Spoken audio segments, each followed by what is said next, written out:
Victims plan to hold protests this weekend to demand former President Jammeh to face justice. Turkey's President Recep Tayyip Erdogan due in Banjul on Monday.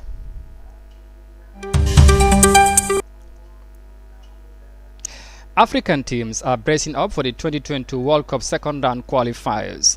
This and more coming on The World Today.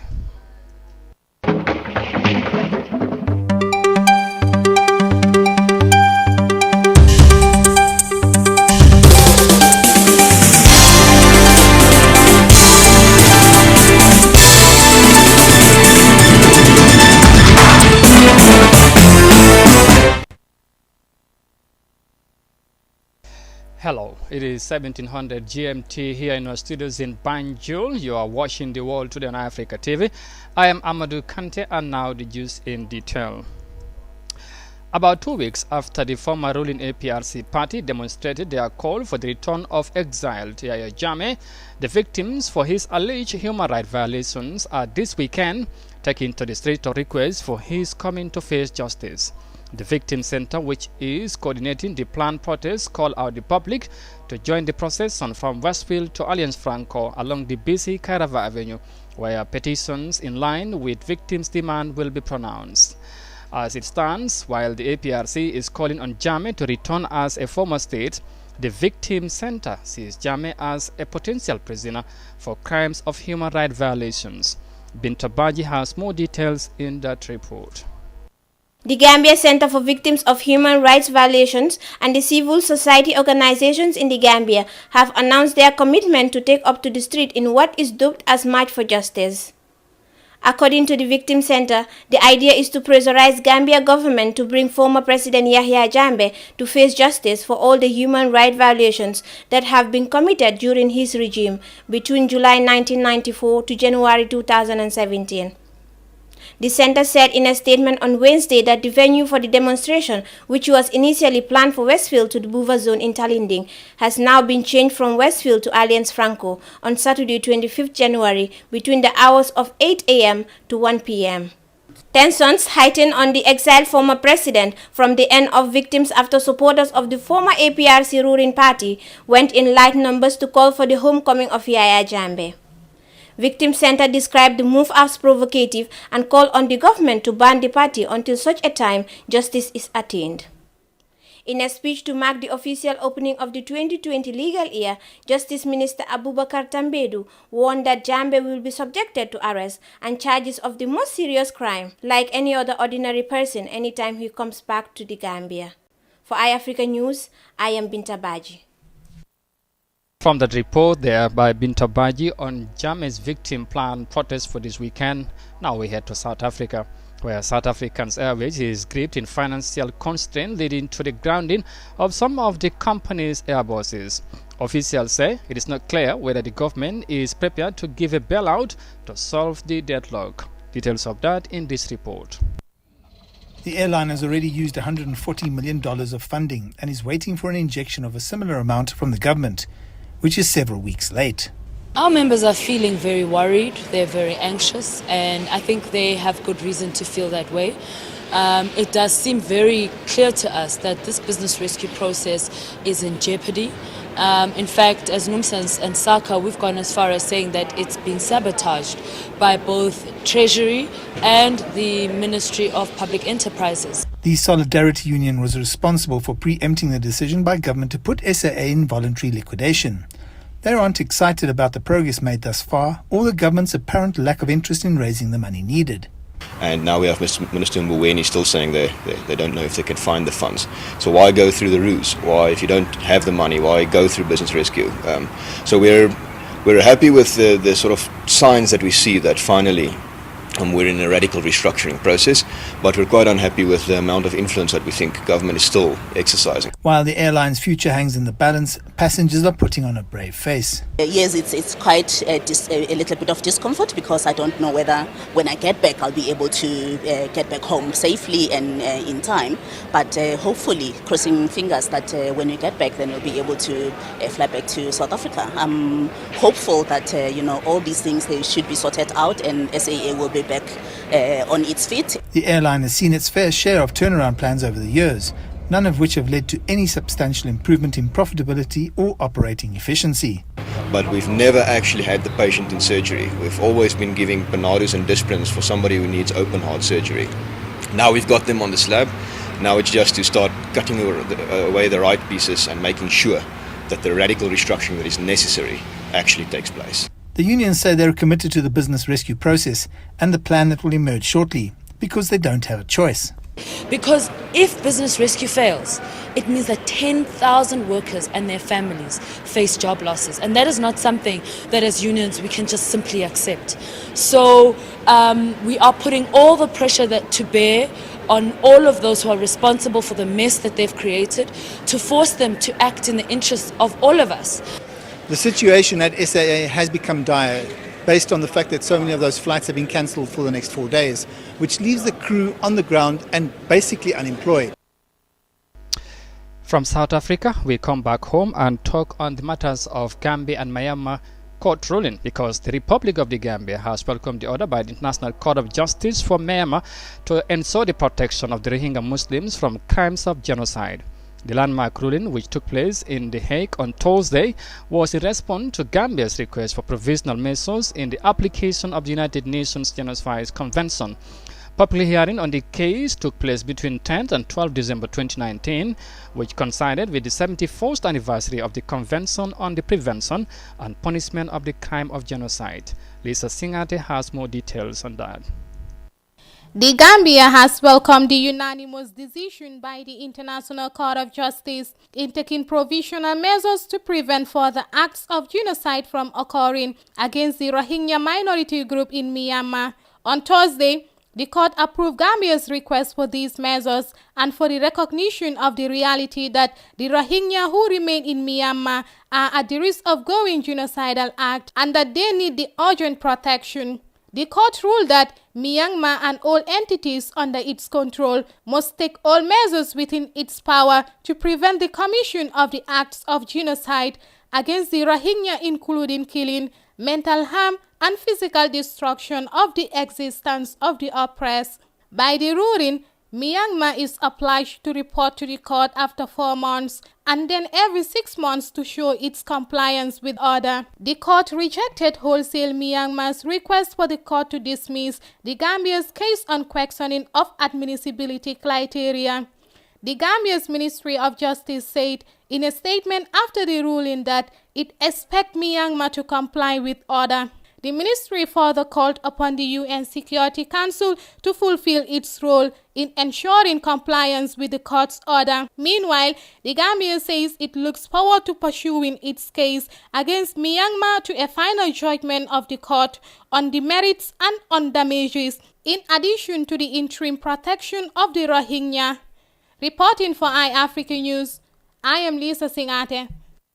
From that report there by Lisa Singate. Next, we talk on the Turkish president visit to Gambia, because President Recep Tayyip Erdogan of the Republic of Turkey is scheduled for the Gambia this Monday, announced by the Minister of Foreign Affairs, International Cooperation and Gambia's Abroad.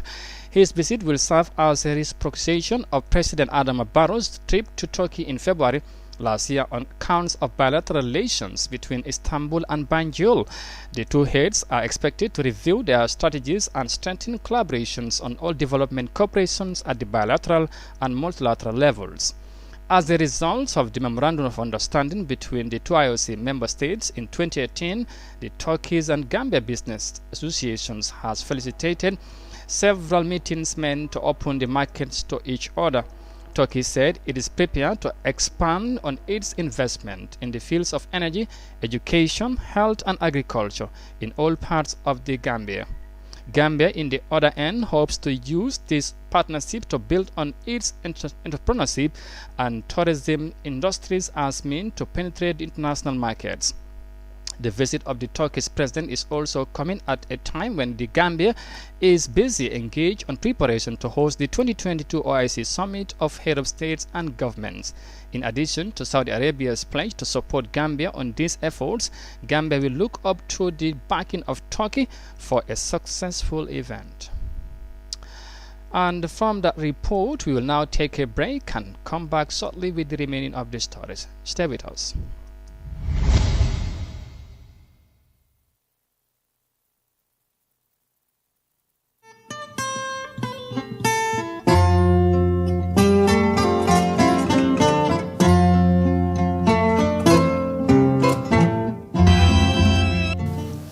Fear over electoral rigging rocks Zimbabwe as the country. Yesterday, after listening to Prime Minister May's assessment of the state of the negotiations,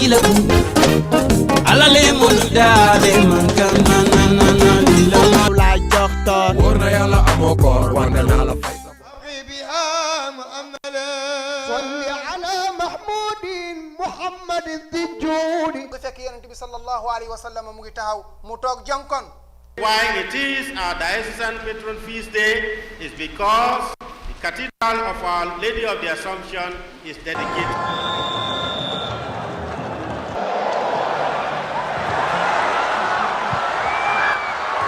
Do not have it in their mindset or in their psyche that we are playing against Algeria.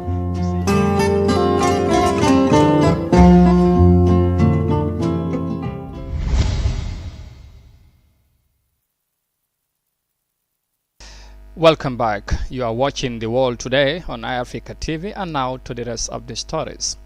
Now, experts and government agencies in Libya and Tunisia have joined efforts to revive and promote arts and culture in the region. From the theft of hundreds of artifacts during the Libya war, the two countries are now training officials on how to safeguard historical resources. Details of that in this report. The Bardo Museum in Tunis houses the largest collections of Roman mosaics in the world, as well as unique artifacts that tell the rich history of the North African civilizations. The director of the museum says that innumerable Libyan artifacts were stolen while many were recovered in the past 9 years. Fatma Neitigil also warned against the consequences of the war in Libya on the cultural heritage in the region. Hundreds of invaluable artifacts were stolen from Libya during the 2011 unrest and onward. I led the Tunisia-Libya Cooperation Project by training Libyan experts on safeguarding artifacts during a crisis period because the situation is alarming on border regions. The Agency for the Development of National Heritage and Cultural Promotion, as well as security forces, have taken all necessary measures to protect museums and archaeological sites nationwide. The reproduction of manuscripts guarantees their preservation. This is how they can be made available to the public for exhibition or sale. In this way, people will not be tempted to buy originals because they know the consequences. Experts assert that looters quickly dispose of stolen goods by selling them online or through messaging platforms. Fortunately, technological advances also assist the authorities and heritage specialists. The agency has one of the most efficient and modern security systems in North Africa. Technology helps us face the scourge. This is a huge responsibility that we share with many national stakeholders. The General Directorate of Customs has recently seized an illustrated Hebrew manuscript. It includes 12 pages. A Libyan suspect was planning to sell it on the island of Jerba.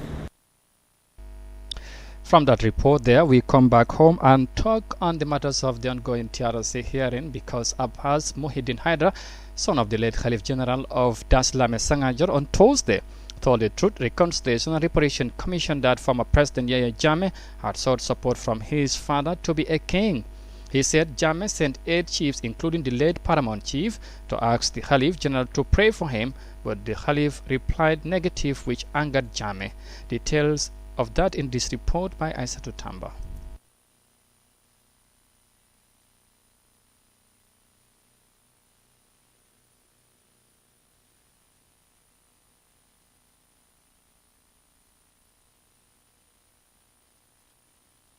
We would move on to our next story. Some technical issues there with that report, and next we take on sports, because World Football Governing Body FIFA on Tuesday conducted a draw for the second round qualifiers for Qatar 2020 World Cup. The draw produced some interesting pairings as the so-called African football giants vow to surprise the world by going beyond the quarter-final stages. Qatar will host the Global Football Showpiece from 21st November to the 18th of December 2022. Details of that in this report. The most prestigious trophy in football is in Cairo. Standing here, an arm's stretch away, the World Cup trophy still remains a far-fetched dream for an African team. For now, 40 African countries have equal chances to qualify for the Qatar 2022 finals. Some have already set their targets beyond just making the tournament. Our target is to reach the knockout stages of the World Cup. It is a big dream, and we know that there's a long road ahead that needs perseverance and great preparations. Tunisia has given us everything that we need, and our team did well the last time out. We appeared strong during the new qualifications to the African competitions. 70% of the players have participated in the last World Cup, so this might be the last World Cup for many, so I expect to see a very strong Tunisia. Other African giants want to only focus on the next step. Divided into 10 groups of 4 teams apiece, they must become the top sides to retain a chance of reaching the World Cup. Actually, we have the group I it seems easy, but it's not. When you play away from home, it's more difficult. In Africa, the conditions and everything sometimes is not easy, the pitch, the weather. So sure, for us, we have a lot of players playing in Europe. Sometimes it's make it difficult for us because they're not used to these conditions. But in Africa is no more small teams, so we have to play hard game. The game is going to be tough. So inshallah, we prepare ourselves to make sure that we're in the first in the group. It's neither a difficult nor an easy group. It's a good group. There are strong teams in Pot 2 like South Africa, Cote d'Ivoire and Burkina Faso. Teams with huge experience. The fact that I'm not with one of them, that makes me happy. Gabon, Angola, Libya are decent teams with good players. Egypt's national team has the best players in Africa. We trust them and have confidence that we are capable to lead our group. Such confidence is admirable, but in football, however, there is always room for surprises. We surprised the whole of Africa a little during AFCON, but we must continue the work. We enter a new competition which will be hard. Congo is the favorite in our group. Benin is a very good team and are also favorites. We do not have any pressure, not at all. We must remember that we are a small team compared to Congo, Benin and Tanzania. Madagascar is a very small team. Only 5 African teams will get the chance to compete for the World Cup glory. However, Qatar 2022 will be the last year the continent will be limited to that number, with the competition set to feature 48 teams in subsequent editions. The draw has presented very little heated games. Still, it doesn't make it any less exciting. This is Africa's first step on the road to the World Cup in Qatar 2022. Interesting one there. The draw has been made, and we hope African best would qualify and make Africans proud as far as the World Cup is concerned. 2022, Qatar calling. With that, we bring this news bulletin to an end. But of course, for more on these stories and others, you can log on our website on iafrica.tv. Once again, I am Amadou Kante, and thank you very much for the pleasure of your company. Bye for now.